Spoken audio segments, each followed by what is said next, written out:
மாண்புமிகு பறை. இந்த தலைப்பே ரொம்ப அருமையான தலைப்பு. எம்ஜிஆர் அவர்கள் நிறைய படத்தில் அவருடைய படத்தலைப்புகள்லாம் பார்த்தீங்கன்னா சாதாரண தொழிலாளர்களை பற்றி தான் இருக்கும்.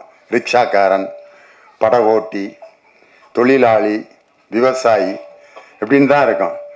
தலைவன் ஒரு படம் எம்ஜிஆர் படம் வந்துச்சு, அது சரியாக ஓடலை. காரணம், அவர் எளிமையான மக்களுக்கான படங்களை நடித்து கொடுத்தவர் புரட்சி மக்கள் திலகம் எம்ஜிஆர் அவர்கள். அவருடைய படத்தலைப்பும் இந்த படத்தலைப்பும் ஏறக்குறைய ஒன்று. மாண்புமிகு என்பது அரசியல் வார்த்தை, பறை என்பது ஒரு இசைக்கருவி.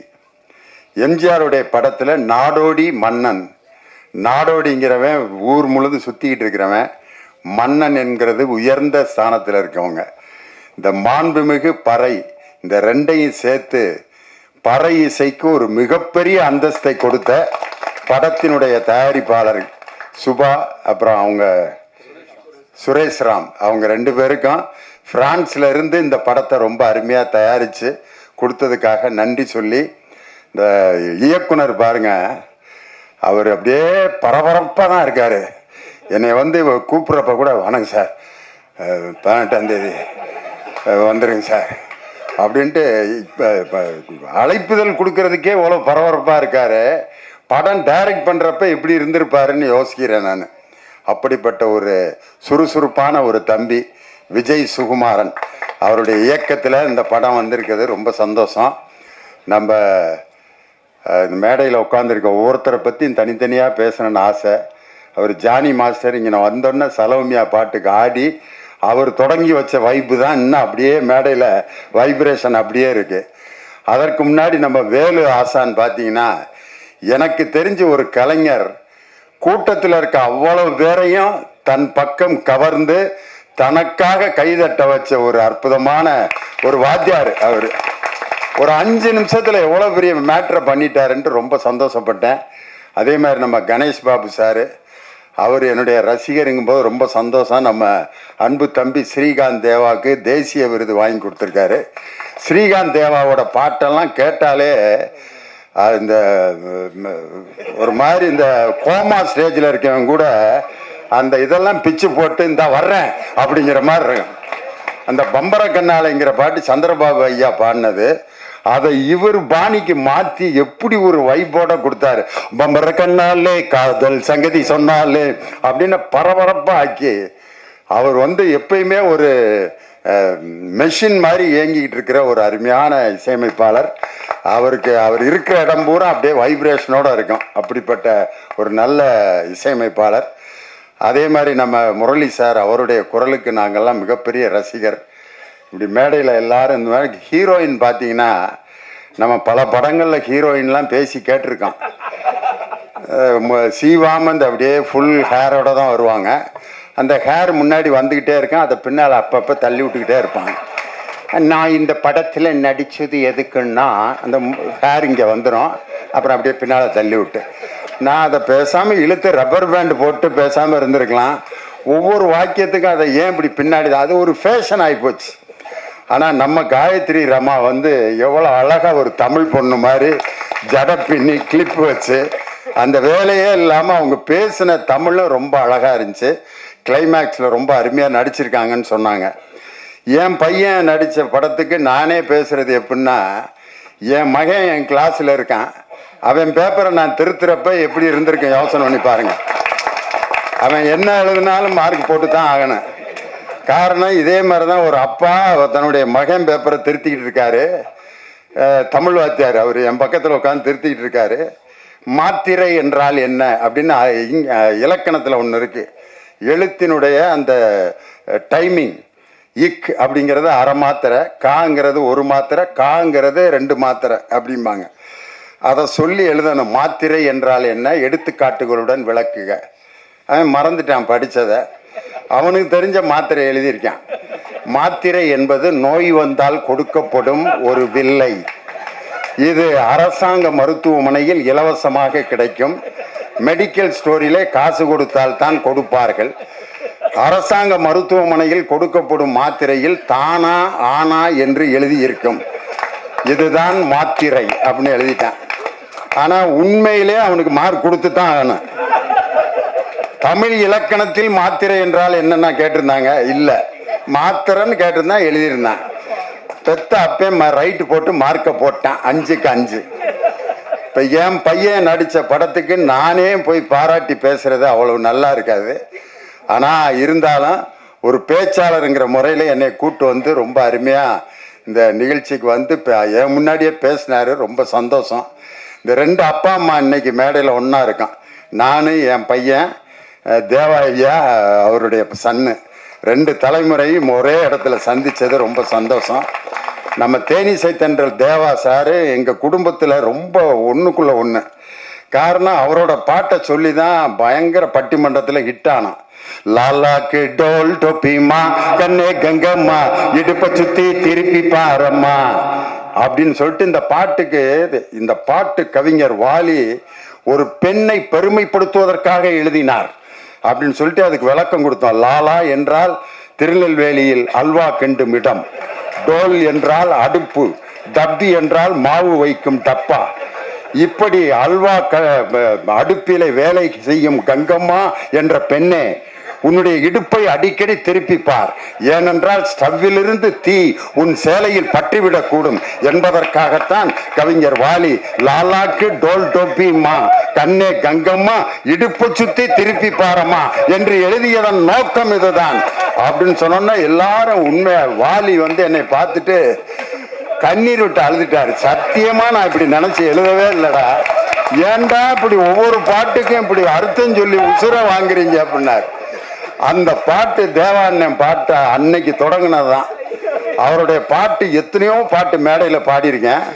பஞ்சு மிட்டாய் சீலை கட்டி பச்சை வண்ண ரவிக்க போட்டு கஞ்சி கொண்டு போறவளே நெஞ்சுக்குள்ள நீ வாரியா அடவாரி விட்டாக்க வரவழைச்சாக்க மடிதெறிஞ்சாக்க வாரேன் பொங்க சிங்சா சிங்சா சிங்சா சிங். 2 பாட்டையும் ஐயா தான் மியூசிக் போட்டார். 2மே எதுல இருந்து எதை கொண்டு வந்து மேட்சிங் பண்ணியிருக்காரு பாருங்க. அவர் வந்து வெறும் கானா பாட்டு வெறும் குத்துப்பாட்டு மட்டும் இல்லை, கர்நாடக சங்கீதத்தில் அவர் எழுதி அவர் இசையமைத்த பாடல்களுக்கு நான் மிகப்பெரிய அடிமை. ஆனந்த பைரவிங்கிற ராகத்துல ஹரிகரன் பாடியிருப்பார். கொஞ்ச நாள் பொறு தலைவா ஒரு வஞ்சி கொடி இங்கே வருவா, கண்ணீரண்டில் போர் தொடுப்பா, அந்த வெண்ணிலவ தோற்கடிப்பா.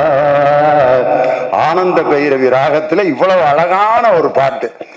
பாட்ஷா படத்துல அந்த பாட்டு வர்ற சீன் இருக்கு பாருங்க. ரஜினி சார் வந்து அந்த மெடிக்கல் காலேஜ் இடம் கொடுக்குறவன்ட்ட எனக்கு என்ன ஒரு பேர் இருக்கு காதுல போய் சொல்லுவாரு, பாட்ஷா அப்படிம்பாரு. தங்க மகனின்று சிங்க நடை போட்டு அருகில் அருகில் வந்தால் அப்படின்னு சொல்லி அந்த கம்பீர நாட்ட ராகத்துல உண்மையிலே அவர் கர்நாடக சங்கீதத்திலும் மிகப்பெரிய வல்லமை உள்ளவர். இன்னைக்கு அவர் கர்நாடக சங்கீதத்துக்காகவே ஒரு படத்துக்கு மியூசிக் போட்டிருக்காரு.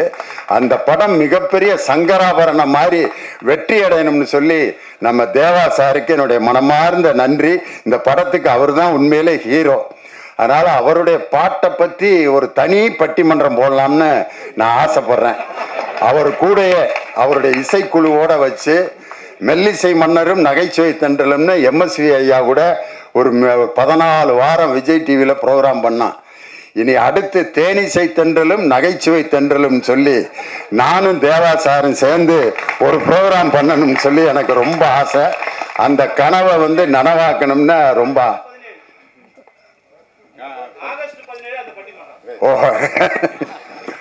அது மாதிரி அவர் இன்னைக்கு மேடையில் இருந்தது ஒரு பெரிய சந்தோஷம்.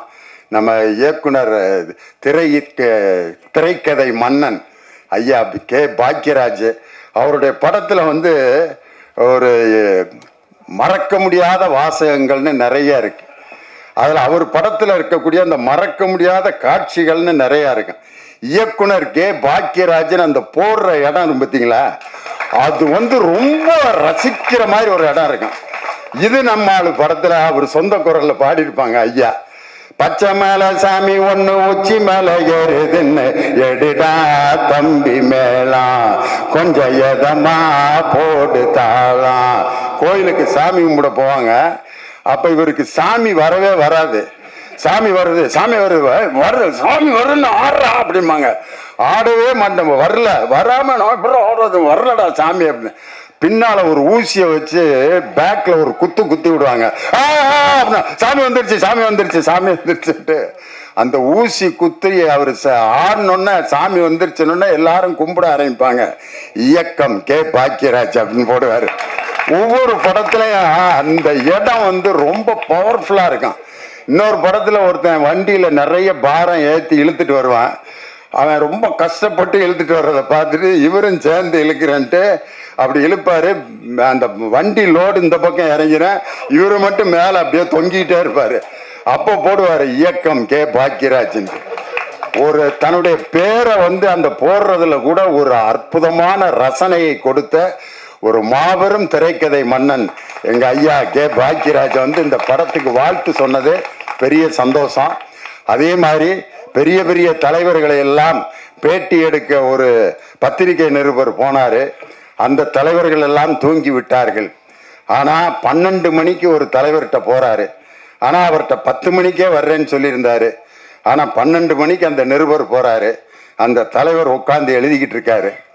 அப்போ வந்து நான் 10 மணிக்கு வர்றேன்னு சொன்னேன், 12 மணிக்கு வர்றேன், இன்னமும் முழிச்சிருக்கீங்களே அப்படின்னு சொன்னோன்னு அந்த தலைவன் சொன்னான், என் மக்கள் இன்னும் உறக்கத்தில் இருக்கிறார்கள், அவர்கள் விழிக்கவில்லை, அவர்கள் விழிக்கும் வரை நானும் விழித்து கொண்டேதான் இருப்பேன் என்று சொன்ன ஒரு தலைவர் யார் என்றால் இந்திய அரசியலமைப்பு சட்டத்தை உருவாக்கிய சட்ட மாமேதை BR அம்பேத்கர் அவர்கள்தான்.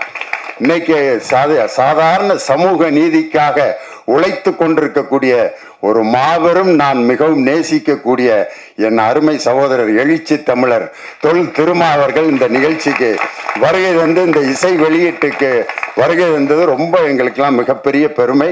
இந்த நிகழ்ச்சிக்கு வருகை இந்த அன்பு சகோதரர் வன்னி அரசு உள்ளிட்ட எல்லாருக்கும் என்னுடைய வணக்கத்தை சொல்லி ஒரே ஒரு கம்பேரிசன் மட்டும்.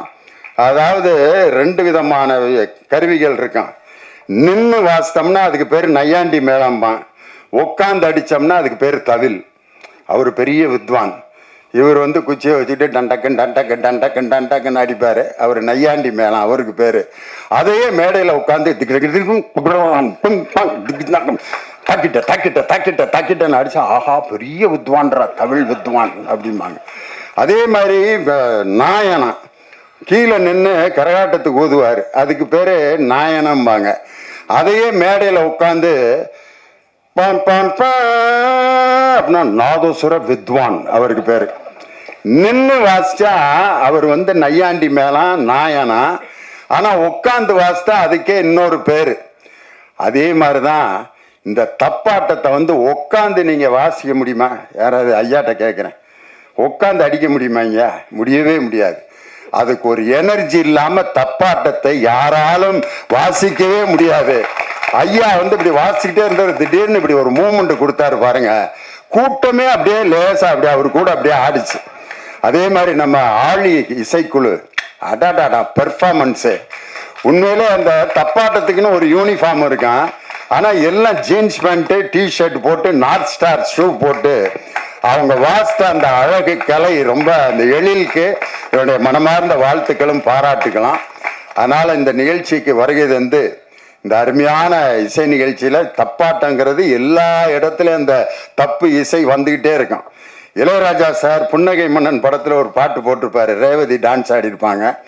கவிதை கேளுங்கள் கருவில் பிறந்தது ராகம், நடனம் பாருங்கள் இதுவும் ஒரு வகை ராகம். அதுல இடையில வரும் தப்பாட்டம், ஜகன ஜகன ஜம் ஜம் தக ஜகன ஜகன ஜம், ஜகன ஜகன ஜம் ஜம் தக ஜகன ஜகன ஜம், ஜகன ஜகன ஜம் ஜம் தக ஜகன ஜகன ஜம், ஜகன ஜகன ஜம் ஜம் தக ஜகன ஜகன ஜம். ஆனா அதுல ரேவதி பரதநாட்டியம் ஆடுவாங்க. ஆனால் இது உண்மையிலே இது எங்கிருந்து பிறந்தது என்றால் ஒரு தப்பு, அதாவது பறை இசையிலிருந்து கிளம்பியதுதான் இந்த அருமையான தாளம், ஜதி எல்லாமே. அதே மாதிரி இன்னொரு படத்துல ராமராஜன் ஐயா பாடுறப்ப ஒரு காதல் பாட்டுல ஜிஞ்சனக்கு ஜனக்கு நான் சொல்லி தரேன் கணக்கு, மனைவி கிட்ட கணக்கு சொல்றதுக்கு கூட ஜிஞ்சனக்கு ஜனக்கு தான். அது கூட பாருங்க, அதுக்கு பேர் காதல் பறை, ஜிஞ்சனக்கு ஜனக்கு நான் சொல்லி தர்றேன் கணக்கு அப்படின்னு. அதனால எல்லா பாடல்களிலும் இந்த பறை இசை என்பது மனிதன், தமிழன் என்ற மனிதன் தோன்றிய அந்த காலகட்டத்திலே தோன்றிய முதல் இசை எது என்றால் அது பறை இசைதான் என்பதற்கு இதுதான் எடுத்துக்காட்டு. அதனாலதான் திருக்குறள்ல குழல் இனிது யாழ் இனிது அப்படின்ற குழல் யாழ் ரெண்டுலையும் பாருங்க சிறப்பு ரகரம் இருக்கும். முழவு அப்படிங்கிற வார்த்தையிலே சிறப்பு ரகரம் இருக்கும். இந்த மூன்று கருவிகளும் பாருங்க, குழல்ங்கிறது ஊதுற கருவி, யாழ்ங்கிறது கம்பி கருவி, முழவுங்கிறது தோல் கருவி. இந்த மூணுலையும் தமிழுக்கு வரக்கூடிய சிறப்பு லகரம் இருக்கு அப்படின்னு சொன்னா, இசையின் மூல ஆதார மொழி எது என்று சொன்னால் குழல் இனிது யாழ் இனிது என்று வள்ளுவரே எழுதியிருக்கார்னா, 2000 ஆண்டுகளுக்கு முன்பே இசையில் தோன்றிய இனம் தமிழ் இனம்தான். அவனால் உருவாக்கப்பட்ட இசை இந்த பறை இசை. அதனால அந்த மிருதங்கத்தில எல்லாம் பார்த்தீங்கன்னா வார் பிடிக்கிறது, சுதி சேர்க்கறதுலாம் சொல்லுவாங்க. பறையில எல்லாம் சுதி சேர்க்கறது ஒன்றும் கிடையாது. நெருப்பை மூட்டி ஒரு காய்ச்சுவாங்க, டங் டங் டங் டங் டங். இன்னைக்கு பனியில இருந்தனால தான் தண்டங்க தண்டங்க தண்டங்க எழிலோட இது ரொம்ப ஒரு நெருப்புல மட்டும் காய்ச்சி இருந்தா இன்னைக்கு இந்த இடமே அப்படி அதிர்வு இருந்திருக்கும். அதுல அந்த வார் பிடிக்கிறதுங்கிறத தில்லான மோனம்பால் படத்துல நாகேஷ் பார்த்தீங்கன்னா அதுல சவுடால் வைத்தியா நடிச்சிருப்பாரு. ஏன்டா அம்பி சண்முகம் சொல்றான், மகாராஜா ஊதுறது கூப்பிடுறாரு வர்றாடா, ஏண்டிமா மோகனா இங்க மகாராஜா கூப்பிட்டுருக்காரு வந்துட்டு இருக்காடா அப்படின்னு பேசிட்டே இருப்பாரு.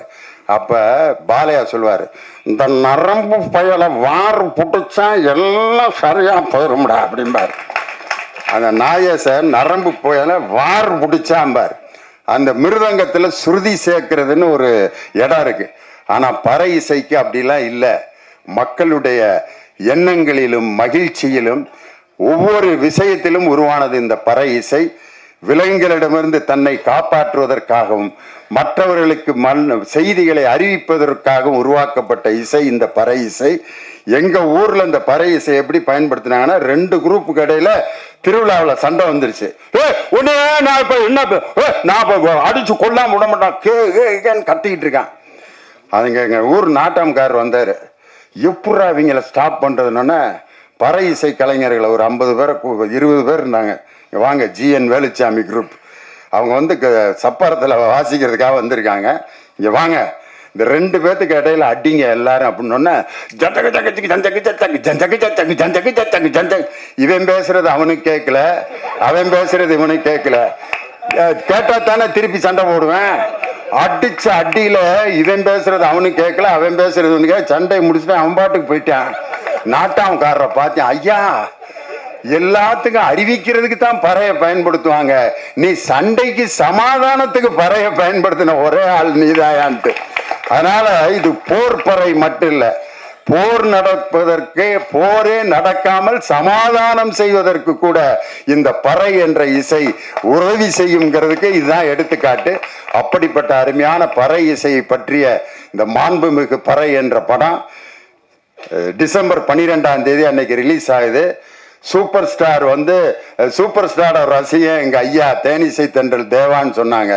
நான் அதை மாத்தி சொல்றேன், சூப்பர் ஸ்டாரோட ரசிகன் ஐயா இல்ல, தேவாவோட ரசிகன் சூப்பர் ஸ்டார் ரஜினிகாந்த். காரணம், அவருடைய தேவாதி தேவா அப்படிங்கிற அந்த நிகழ்ச்சிக்கு அவர் வருகை தந்து அந்த தஞ்சாவூர் மண்ணை எடுத்துங்கிற பாட்டை அந்த சிங்கப்பூர் அதிபர், நான் சாகும்போது இந்த பாட்டை போட்டுட்டு தான் நான் என்னுடைய பாடியை அடக்கம் பண்ணணும்னு சொல்ற அளவுக்கு ஒரு சிங்கப்பூர் அதிபர் இறக்கும் போது கூட தேவான்யம் பாட்டை இறந்த பிறகு கூட கேட்டு தான் அடக்கம் போயிருக்காருன்னா, எப்படிப்பட்ட ரசிகர்களை எல்லாம் அவர் இந்த உலகம் முழுவதும் சம்பாதித்து இருக்கிறார் அப்படிங்கிறத பார்த்துட்டு, அவர்தான் இந்த படத்தினுடைய, என் மகனை விட அவர்தான் இந்த படத்தினுடைய கதாநாயகன் என்று சொல்லி இந்த நல்ல நல்ல வாய்ப்பை கொடுத்த எல்லோருக்கும் என்னுடைய வணக்கத்தை சொல்லி, எங்களுடைய அழைப்பை ஏற்று வருகை தந்த எங்கள் அன்பு சகோதரர் எழுச்சி தமிழர் இந்தியா அப்படிங்கிற அந்த கூட்டணியில், இந்தியாங்கிற அந்த இந்துல மேல இருக்கிற ஒரு புள்ளி இருக்கு பாருங்க,